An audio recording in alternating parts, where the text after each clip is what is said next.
রংপুর সহ সারা দেশে আরও কয়েকদিন বৃষ্টি অব্যাহত থাকতে পারে বলে জানিয়েছে আবহাওয়া অধিদপ্তর। আজ শুক্রবার আবহাওয়া পূর্বাভাসে বলা হয়েছে, দেশের বেশিরভাগ বিভাগে দমকা হাওয়া, বজ্রপাত সহ হালকা থেকে মাঝারি বৃষ্টি হতে পারে। কোথাও কোথাও হতে পারে ভারী থেকে অতি ভারী বর্ষণ।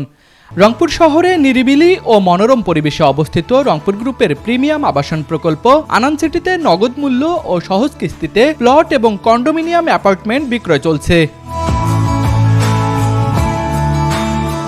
আগামীকাল শনিবার একই ধরনের আবহাওয়া থাকতে পারে। বৃষ্টির পাশাপাশি রাতের তাপমাত্রা সামান্য কমতে পারে। আগামী রোববার এবং সোমবারও দেশের অধিকাংশ অঞ্চলে বৃষ্টি অব্যাহত থাকতে পারে, সঙ্গে থাকতে পারে বজ্রসহ ঝড়ো হাওয়া। তবে এই সময়ে তাপমাত্রার বড় কোনো পরিবর্তন হবে না। তাপমাত্রা সামান্য ওঠানামা করতে পারে। বজ্রপাত ও ঝড়ের সময় জনসাধারণকে নিরাপদে থাকার পরামর্শ দিয়েছে আবহাওয়া অধিদপ্তর। তুষার আচার্য, ডেস্ক রিপোর্ট, RCTV।